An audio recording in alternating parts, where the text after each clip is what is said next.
up, my planting people? My name is Lithius and welcome to Roots Ready. Season's greetings to everybody. I hope you're having a fantastic day. I hope you're being well fed and watered, as I'm sure I will be. So I'm really looking forward to today. And today I've got something a little bit special, something a little bit different for you guys. I've been inspired by a lot of the tech videos that I like to watch as well, believe it or not. I'm going to be doing a sort of an awards style video today, looking back over the past year and showing you some plants based on different categories. So just to give you a flavor of what's to come in this video, I'm going to be looking at recapping on the first plant that I ever showed you guys here on YouTube, for better or for worse. I'm going to be looking at my most improved plants, the hardest to care for, the prettiest plant in my collection, and finally I'm going to be talking about the plant I feel most privileged to own. There's a couple more littered in there for your entertainment. I hope you guys enjoyed this video. We've got a lot to cover off today, so we're gonna go straight into it. All right, guys, I'm excited. I hope you are too. Let's get into it.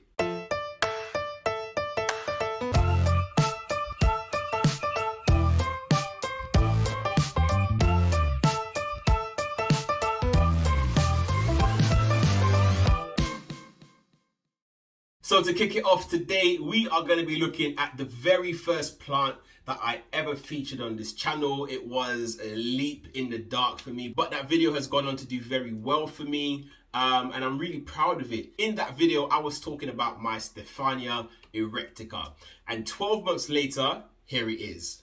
Boom! Right, so I've done a couple of videos on this plant, and it's been through some stuff. At the moment, it is winter. It's right up against a west-facing window, but because of that, there's a cold draft. So the plant is going into some sort of dormancy, so I'm cutting back on the watering. I'm waiting for these leaves to die out, or die back, rather. This plant also went through had a little bit of a spider mite issue. There was a period in time where it had some really, really nice leaves on it. There were a couple, it was, sort of small. I really wanted it to really take off, but it didn't. So I'm hoping that in 2022 that when it gets ready to restart, that it can do really, really well. What I'm going to try to do actually is I've got another Stephania Nova actually in this greenhouse over there. It started to go into dormancy, it lost all of its leaves. But since putting it in there, as it's under the higher light, it's actually starting to bounce back, and it's got so many more growth points than it had before. So I'm going to try to treat this one, make sure that it's got no spider mites. I can see a web or two. Yeah, I can see a web or two. So I'm hoping that I can treat this, get it ready, and then transfer it into this cabinet right here to help it to get ready for the new year. And that's it, guys. This is the Stephania Nova. It's seen better days. It has. Next up on the list, we are going to be looking at my newest plant. Guys, last week was my birthday. I am a December baby, a week before Christmas, and I have some amazing friends, and one of them actually surprised me with a plant in the post. And it is the newest plant, so it's only a week old. I'm still getting to know it. It's not, I wouldn't say it's a plant that I thought I would have just yet. It's one that I've seen and I really, really like. And I'm really proud to have it. So thank you so much. You know who you are for getting me this plant sooner than I expected to have it. I've got it set up somewhere. We'll see how it likes it. But I'm really looking forward to the spring. And that plant is my Calathea right here. I think it's called a Marginata. Anyway, well, I'll have the name up on the screen. But it is a gorgeous plant. Just look at those leaves, those veins, that pink, that sort of cream, that green. You've got sort of two shades of green in that. Oh, it's absolutely gorgeous. I really do like it. I know these are prolific growers, so I'm looking forward to it really filling up and hopefully cascading, if I can get it to do that, down my unit over here. So this is the newest plant. It's a brilliant plant, really lovely. I know this plant, it really likes its water. It doesn't like to go dry, and it's very responsive. It's a prayer plant, so it does respond to the daylight. And I have seen the leaves move back and forth throughout the day. So it's quite a fun one to have, actually. It's more like a pet than a plant. So that was the latest plant in my collection. Next up, we are going to be looking at the most improved plant. So a year ago, this plant was thriving. It was doing really well. It was growing and it was, really kicking. And then one day it just went downhill. I think I overwatered it and then the plant just stopped growing. The soil remained wet before. It would dry up on a regular basis. So I would have it on a routine and it would dry up and, I'll have it on a 2-week rolling basis type thing. Unfortunately, the plant suffered a root rot, so I had to cut it back. And I made a few cuttings of this plant. All but 2 survived. And here's that plant today. Look at that. Beautiful. This is my rubber tree, my Ficus elastica taniki. It is a gorgeous plant. The variegation is absolutely striking. Just look at that. Believe it or not, maybe 6 months ago, maybe around that sort of time, this was a 1-leaf cutting. And this is the original leaf that this plant, I propagated this plant from. I had it trying to root for a while. I had it in a baggie and it took quite a while. Believe it or not, this plant is actually also in pond, doing really, really well. And yeah, it's since grown phenomenally over the past couple of months. It's sort of taken a little break during the winter. This hasn't grown a leaf in maybe 2 months, but in the springtime, I'm sure it's going to do just okay, or a-okay. I know it is. This is another cutting that survived, but this is only a single leaf cutting with no stem. So there's no node for this plant to continue growing from. So in my previous video, I spoke about my other rubber tree, which is back there, doing very, very well, also in pond. Go check that video out. I think it's over there, that side. Go check it out. It's a really cool plant. I got it in pond, and this one likewise. And I spoke about, when you have a plant or just the leaf of this plant, it won't grow at all. It will grow roots, but it won't grow. So once the leaf gets to a certain point, it will die back. So just beware of that. But it is my most improved plant, doing really, really well. And it's in pond. What more can I say? All right, so we got to the segue where I am going to be telling you about the hardest plant to care for, right? Honestly, guys, it's not only me, but everyone else has been asking me to just throw this plant away because it just looks terrible. For lack of a better word, it looks terrible. And it is my rabbit's foot fern. It is I don't know what to tell you guys. It's just look at it. It's crispy. Listen to that. Everything. Look, you touch it and the leaf comes off. I just sort of plop it back in there. It's not doing well. I just haven't had very good luck with ferns. And this is testament to that. It's just,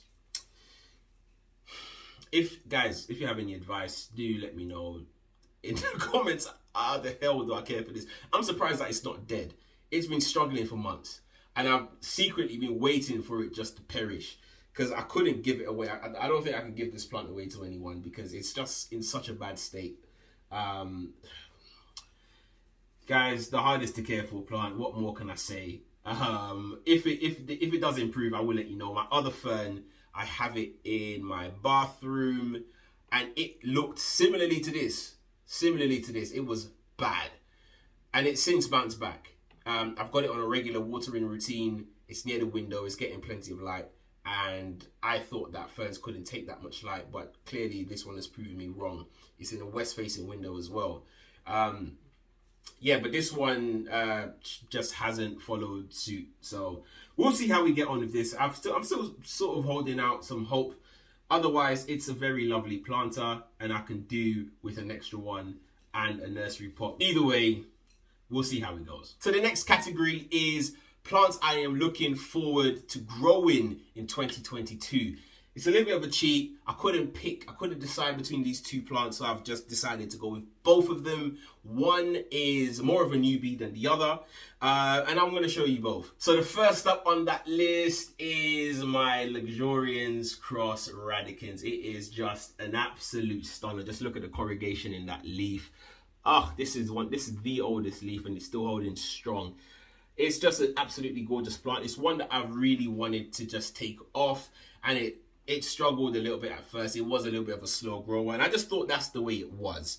But I'm not gonna lie to you guys, maybe I was wrong. Maybe I just wasn't giving it the right care.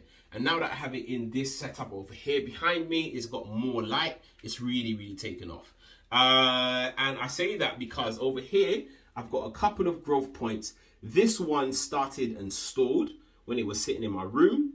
And this is the latest one. It's growing really nicely. And it's about to push out. Oh, here we go. And it's about to push out an inflorescence. So I'm really looking forward to that. Hopefully I can pollinate another plant. I'm not sure if these are even in the same section of Anthurium, but I'm hoping I can maybe pollinate it with my Forgetii. It's the one that seems to just want to just keep throwing more flowers than leaves. So maybe I can get something out of that. Let's see. The second plant in the looking forward to category is this one right here. This is my Philodendron patricii. Guys, it is gorgeous. I didn't think I would have this plant in my collection. Certainly not in this year. Maybe for next year, but I was so lucky to find this one. And it has been doing really, really well. Big up to Rock and Roll Jungle. They are fantastic. They have some amazing plants on their website. Do check them out. Yeah, so when I got it, it had a couple of leaves. But since then, it's given me 3 leaves. This is one of the leaves that came out about the same size as the previous one that was on the plant when I got it. This is the most recent one, still hardening off, still growing. So what I need to do is hitting the floor of the greenhouse that I have this in. So I need to elevate it some more. I find that the leathery philodendron are usually okay with lower humidity, so I might move it out just so it can be more on like a hanging sort of situation. Anyway, there is also another leaf over here that is currently unfurling. Can you guys see? Believe it or not, there are 2 plants in this pot, which is just fabulous. So I'm hoping that I can get them both to grow to a decent size and hopefully trade for something. So yeah, looking forward to that. So that is the final plant in my looking forward to growing category. Just absolutely gorgeous. So we've come to the most impressive plant section. And guys, if you have been following my journey, this plant you won't be a stranger to. It is my one and only Anthurium magnificum cross regale. Guys, how can this not win the most impressive plant? This was one of the oldest leaves on this plant, and it's a little bit battered and bruised at the moment. But guys, when a plant gives you something like this size, and another one like this, a little bit smaller but still quite massive, how can you not win the most impressive plant category? It's an absolute pleasure to have this plant. I am just waiting patiently for it to give me another inflorescence so I can cross it again. I'm looking forward to 2020 with this plant by my side. I don't know where I'm going to keep it. I don't know what I'm going to do with it. It's growing so quickly, so rapidly. But I'm really impressed with this plant. Every time I look at it, I feel proud to own it. And we've come to the category where I will be showing you one of the plants that I think is the prettiest ones in my collection. Guys, that plant is my Philodendron Bellmark variegated. Look at that, or variegata. This plant only had about 4 leaves. I think this one over here that's slightly fading out, not slightly, it is fading out, was one of those older leaves. But this plant has absolutely taken off. There are roots all over this pot. And just look at the variegation on that. Oof. Oh, look at it. It's just phenomenal. I really do enjoy this plant. I've got it as the focal piece in this sort of setup over here. It sits on a sort of rustic chair, the chair that I used to sit in, and now I'm standing. I've got a new tripod, guys. I'm really trying to step up my YouTube game. Anyway, I've got it sitting there, focal piece. It's a really nice one, eye-catching. Those yellow, the sectoral variegation on this plant is just to die for. It's a real honor and a real pleasure to grow this one. Also in pond, and it just keeps on keeping on. Just look at that, guys. Drum roll, please. Guys, we've come to the final category in today's video. This is the plant that I feel most privileged to own. There is some controversy around this plant about how it's sourced in the wild. I bought this plant from a very reputable seller, someone who grows this plant on their own, and they take cuttings and they then share it out that way. And I'm honored to own this plant. It's not one that I thought I would have. It's not one that I thought I would struggle a little bit with it, to be honest with you guys. And that plant is the Anthurium cuticuense, guys. And it's just a gorgeous, simple beauty. It's just absolutely stunning. When I got this plant, it did have another 2 leaves. Unfortunately, one of those leaves arrived to me and it was already broken, so it was only a matter of time before it withered and died. And the second one, likewise, wasn't broken, but it also fell off quite soon after. So I was left with just this leaf. And you could see this leaf had the trisector sort of starting up. The other 2 were beautiful. You know, it had the 3 prongs. It looked absolutely amazing. But unfortunately, I sort of had to restart the plant with these more juvenile leaves. That's just sort of singular. But as this plant matures, it gets that trisector sort of thing, and it just looks absolutely incredible. So I'm really proud and chuffed to have this plant in my collection. This plant does require slightly different conditions to my other Anthurium. It likes a little bit more of a cooler temperature, especially at night. So I'll try to provide that. It's a climber and quite a rapid one. Already I can tell I'm gonna have to find a sort of moss bowl for this. And it also really likes humidity. I find that if you stay on top of the watering, you can sort of relax just a little bit on the humidity. That's why I've sort of opted for pond again. But it's one that I hope that I can continue its lineage in the plant collecting world. It's not one that I want to, if I do want to share this plant with others, I want to make sure that, it goes to a good home. And it's doing really, really well. As you can see, it's got a new leaf on the way. It's still hardening off, so it's still got a little bit way to go so it could get even bigger than this. So I'm really happy to have this plant. What more can I say? And that brings us to a close. Thank you guys so much for watching today's video. I do hope you enjoyed it. And tune in again next year where I will be trying to up the ante on this award style video. I hope you guys did enjoy. Let me know in the comment section below if you agree with my selection. There might be some other plants that I've spoken about on my YouTube channel, on my journey. If there's anything I've missed out, let me know in the comments below. Thank you guys so much for watching, and I look forward to seeing you in the next video. Keep planting.